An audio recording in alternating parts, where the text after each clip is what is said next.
Hi అండి. అందరూ ఎలా ఉన్నారు? బాగున్నారా? ఈరోజైతే వీడియోలో అరటిపువ్వు కర్రీ అయితే చేస్తున్నానండి. ఇందులో అరటిపువ్వు ఎలా కట్ చేసుకోవాలి, అరటిపువ్వు కర్రీ ఎలా వండాలో అయితే చూపిస్తున్నాను. ముందుగా అయితే అరటిపువ్వుని ఇలా మొత్తం రేకలన్నీ ఉంటాయి కదండి, ఇలా రేకలన్నీ తీసుకొని లోపల పువ్వు అయితే వేరు చేసుకోవాలన్నమాట. ఇలా ఆ రేకలన్నీ పాడేసి పువ్వు అంతా ఒక పక్కకు పెట్టేసుకోవాలి. మొత్తం ఈ పువ్వు అంతా ఇలా చేసుకోవాలి. ఇలా చేయడానికి అయితే మనకు చాలా టైం పడుతుందండి. ఇది చాలా ప్రాసెస్ మాట. ఇంక 2 అవర్స్ అయితే పట్టింది నాకైతే ఇదంతా తీయడానికి. ఇలా ఇలా పువ్వు అంతా తీసేసుకొని మొత్తం క్లీన్ చేసుకోవాలి. ఇలా పువ్వు అంతా అయితే ఇలా వచ్చేస్తుందండి. మళ్ళీ దీంట్లో చిన్నగా పొడవుగా ఉంటుందండి లోపల కాళ్ళలాగా, అదిని ఇలా వైట్గా ఉన్నది ఈ రెండు తీయాలన్నమాట. దీన్ని అయితే దంగది అంటారంట. అవి కూడా తీయాలండి. మొత్తం అంతా తీసి ఇవన్నీ ఇంకా పక్కన పెట్టేసుకొని చిన్నగా ముక్కల కింద కట్ చేసుకోవాలన్నమాట ఈ పువ్వులన్నీ. ఇది చాలా టైం పడుతుందండి. ఇదిగోండి ఇలా మొత్తం అన్నీ అయితే తీసాను. ఇలా వచ్చాయి, అంతా పాడేయడమే. ఇలా చిన్న చిన్నగా ముక్కలు అయితే కట్ చేసుకోవాలి. కొంచెం సాల్ట్ వేసుకొని వాటర్లో ఇలా ముక్కలు అయితే కట్ చేసుకోవాలి. ఇంకో నా వేలు చూడండి ఎంత బ్లాకిష్ కలర్లో వచ్చేసాయో. ఆయిల్ రాసుకుంటే అలా రావంటండి, నాకు తెలియక రాసుకోలేదు.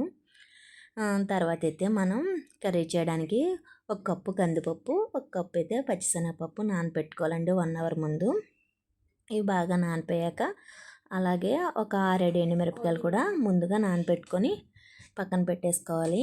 దీన్ని అయితే మిక్సీ పట్టుకోవాలండి. కొంచెం బరకగా మిక్సీ అయితే పట్టుకోవాలన్నమాట. ఈ 3 కలిపి మిక్సీ పట్టేసుకొని పక్కన పెట్టుకొని ఒక ప్యాన్ పెట్టుకొని అందులో అయితే ఒక 3-4 స్పూన్స్ అయితే ఆయిల్ వేసుకోవాలండి. కొంచెం ఆయిల్ అయితే ఎక్కువే పడుతుంది. ఇలా ఆయిల్ వేసుకొని మనం పోపు వేసేసుకోవడమే. జీలకర్ర, ఆవాలు, పచ్చిశనగపప్పు, మినప్పప్పు, కరివేపాకు వేసుకొని పోపు అయితే పెట్టుకోవాలండి. ఇవి వేగాక కొంచెం పచ్చిమిరపకాయలు, 2-3 పచ్చిమిరపకాయలు, కొన్ని ఉల్లిపాయ ముక్కలండి, ఒక చిన్న కప్పు ఉల్లిపాయ ముక్కలు చిన్న చిన్నగా కట్ చేసుకొని బాగా ఫ్రై చేసుకోవాలండి. గోల్డెన్ బ్రౌన్ కలర్ రావాలన్నమాట ఉల్లిపాయ ముక్కలు. ఇలా బాగా ఫ్రై అయిపోయిన తర్వాత ఈ ఉల్లిపాయ ముక్కలు మనమైతే ముందుగా మిక్సీ పట్టించుకున్నాం కదండి పచ్చిశనగపప్పు, కందిపప్పు, అది కూడా వేసేసుకొని బాగా ఫ్రై చేసుకోవాలన్నమాట.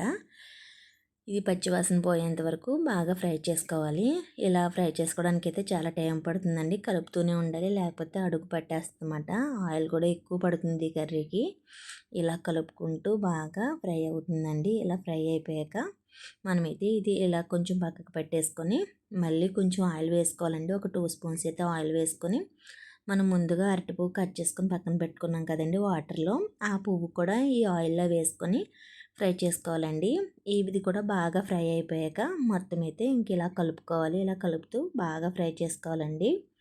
ఈ పప్పు ఇది బాగా ఫ్రై అయిపోయాక మనం అప్పుడైతే మొత్తం అంతా కలిపేసుకొని కొంచెం పసుపు, కొంచెం ఉప్పు వేసుకొని బాగా కలుపుకోవాలి.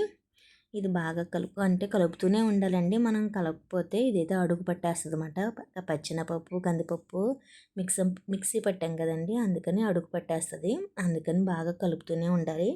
ఇవి బాగా ఏగిపోయాక మనకైతే పచ్చివాసన పోతుంది కదండి, అప్పుడైతే మనం ఇందులో ఒక 2 గ్లాసులు అయితే వాటర్ వేసుకోవాలండి. ఈ వాటర్ వేసుకుని కూడా బాగా కలుపుతూనే ఉండాలి, లేకపోతే అడుగు పట్టేస్తుంది.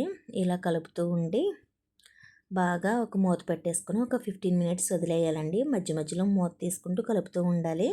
మూత పెట్టేసుకున్న అలా కలుపుతూ ఉంటే ఇదైతే గ్రేవీ దగ్గరగా అంటే అయిపోతుందండి. ఇలా దగ్గరగా అయిపోయాక మళ్ళీ కొంచెం కలుపుతూ ఉండాలండి. ఇలా కలిపాక మనం పైనుంచి కొంచెం కొత్తిమీర వేసుకుంటే ఇది కర్రీ అయితే రెడీ అయిపోతుందండి, అరటిపువ్వు కర్రీ.